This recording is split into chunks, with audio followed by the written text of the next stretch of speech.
Welcome student, chapter number 12 electricity. और electricity chapter के अंदर हम रेजिस्टिविटी के एग्जांपल देख रहे हैं। तो रेजिस्टिविटी एग्जांपल के अंदर हमने जो उसका फॉर्मूला था R is equal to rho into L upon A. तो यहाँ पर एक और example, a wire of resistance 5 ohm is folded once to half its length, find the new resistance. तो यहाँ पर हमें एक वायर दिया गया है। केस 1 के अंदर हम लेंगे, यहाँ पर हमें एक वायर दिया गया है। अगर हम केस 1 की बात करें, यहाँ पर हमें एक वायर दिया गया है, उसका लेंथ यहाँ पर wire of resistance 5 ohm is folded once to half its length, find the new resistance. पहले हमें रेजिस्टेंस 5 ओम दिया गया है, दूसरे केस के अंदर वायर को हमें फोल्ड करना है। तो यहाँ पर पहले केस के लिए हमने वायर को ले लिया, तो वायर हमें यहाँ पर R जो है उसे मैं R1 केस 1 के लिए R1 लिखूंगा 5 ओम। यहाँ पर केस 1, यहाँ पर मैं ले रहा हूँ केस 1, यानी कि केस 1 के अंदर वायर की जो लेंथ है यहाँ पर वो इस तरह से रहेगी।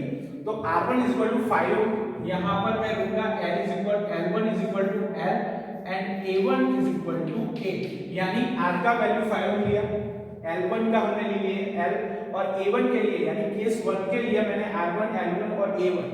R हमारा रेजिस्टेंस है, L जो है लेंथ है, और यहाँ पर A जो है area of cross section A। तो यहाँ पर हमें पहले 5 ओम दिया गया रेजिस्टेंस, नया रेजिस्टेंस फाइंड करना है, लेकिन यहाँ पर नया रेजिस्टेंस फाइंड करने के लिए हमें लिया गया है folded once to half its length, यानी कि यहाँ पर अगर लेंथ को हम हाफ कर देंगे, यहाँ से मैं लेंथ को हाफ कर दूंगा तो लेंथ इस तरह से कुछ हो जाएगी। तो यहाँ पर जो लेंथ है फर्स्ट केस के अंदर 5 ओम है, जो उसका रेजिस्टेंस है वो 5 ओम है, लेंथ हमें L लिया है, area of cross section A लिया है। तो यहाँ पर हमारे पास फॉर्मूला है R इज इक्वल टू, यानी कि R1 इज इक्वल टू यहाँ पर हमें मिलेगा R is equal to rho into L upon A, लेकिन यहाँ पर हमें ओम दिया गया है, तो मैं फॉर्मूला यहाँ पर rho is equal to RA upon L। तो स्टूडेंट आप यहाँ पर देख सकते हो कि R1 के लिए मैंने यहाँ पर लिखा है यहाँ पर रो इंटू L अपॉन A, लेकिन हमारे पास यहाँ पर R का वैल्यू है, तो R का वैल्यू मैं यहाँ अंदर रखूंगा तो हो जाएगा 5A डिवाइडेड बाय L।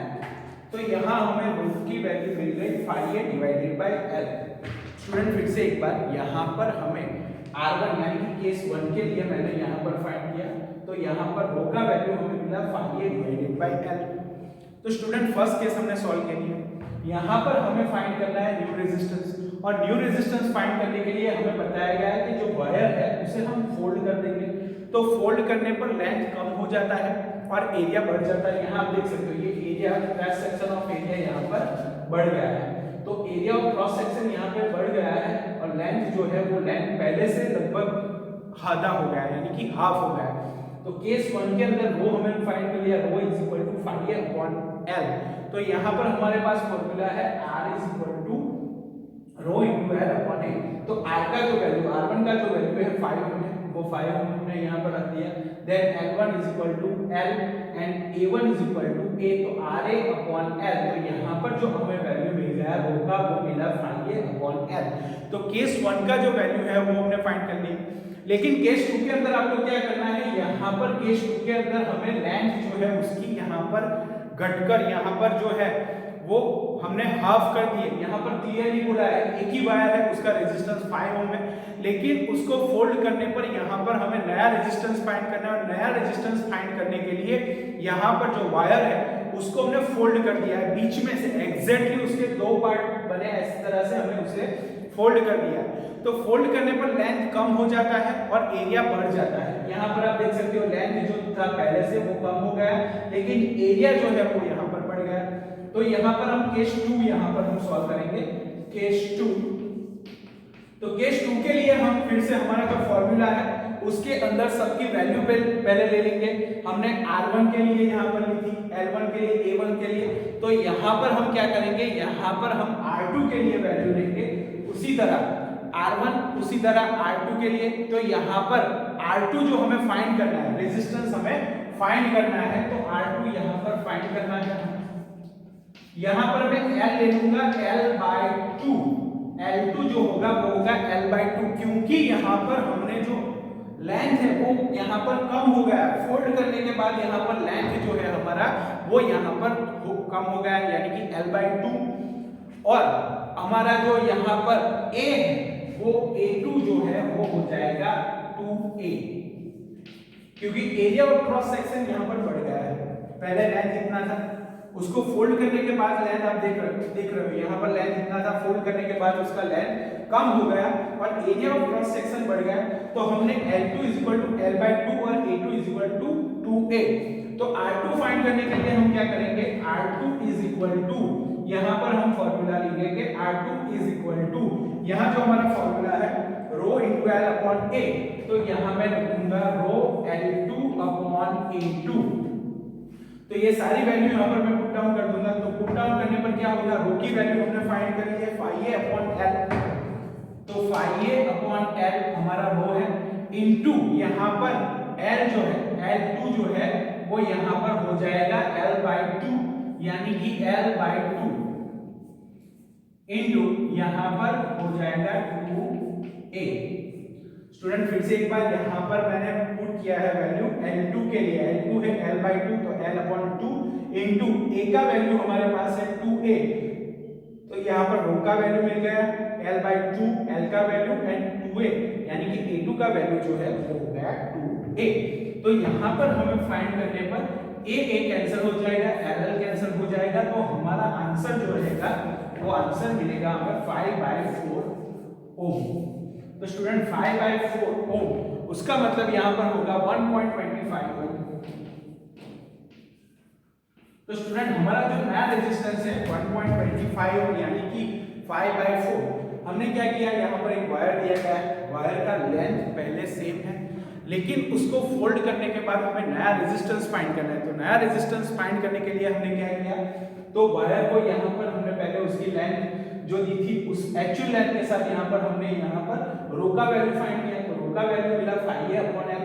तो यहाँ पर हमारे पास फॉर्मूला है R1 केस 1 के लिए मैंने R1 लिया है, L1 और A1। तो यहाँ पर मैं L1 और A1 का वैल्यू फाइंड करता हूँ, तो यहाँ पर रो RA अपॉन L, यानी कि phi A, यहाँ पर A ऊपर चला जाएगा R के साथ और रो यहाँ पर सब्जेक्ट बन जाएगा, तो रो phi A अपॉन L। तो यहाँ पर हमें रो का वैल्यू मिल गया। सेकेंड केस के अंदर रेजिस्टेंस हमें फाइंड करना है। मैंने आपको बोला कि यहाँ पर लेंथ फोल्ड करने पर एरिया बढ़ जाएगा और लेंथ हमारा कम हो जाएगा।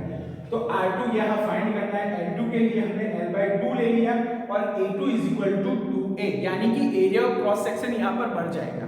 तो एरिया ऑफ क्रॉस सेक्शन बढ़ने पर यहाँ पर जो A का वैल्यू है वो 2A लेना है और L का वैल्यू है वो हाफ हो जाएगा, इसलिए हम लेंगे L/2। तो यहाँ पर R2 रो L2 अपॉन A2। तो यहाँ पर रो का वैल्यू हमने फाइंड कर लिया, सेम वायर है, मैंने आपको बताया था कि सेम मटेरियल के लिए रेजिस्टिविटी भी यहाँ पर सेम रहती है, वो कभी भी चेंज नहीं होती।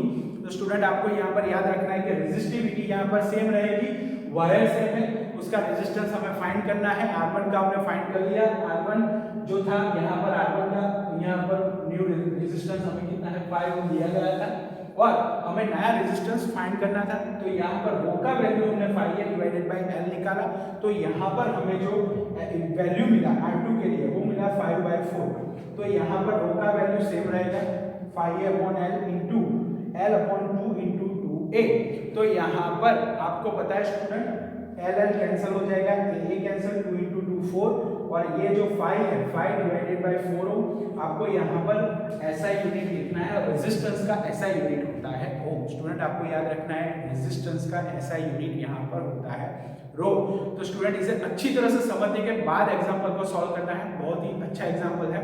इसके आगे भी हमने एक एग्जाम्पल किया, तो स्टूडेंट एग्जाम्पल्स आप अच्छी तरह से सॉल्व करो, अच्छी तरह से नोटबुक में कंप्लीट कर लो, क्योंकि इस तरह के एग्जाम्पल्स आपको कंफ्यूज करेंगे। लेकिन आपको पता होना चाहिए कि फोल्ड करने पर यहाँ पर लेंथ कम हो जाता है और एरिया ऑफ क्रॉस सेक्शन बढ़ जाता है। तो स्टूडेंट इसे अच्छी तरह से प्रिपेयर कीजिए, प्रिपेयर करने के बाद इस तरह के एग्जाम्पल अपने आप भी सॉल्व कीजिए, तो यहाँ पर कॉन्फिडेंस भी इंप्रूव होगा। आपको यहाँ पर फॉर्मूला पता है, resistance is equal to rho into L upon A, यानी रो जो है हमारा वो रेजिस्टिविटी है, L हमारा लेंथ है, A हमारा है एरिया ऑफ क्रॉस सेक्शन।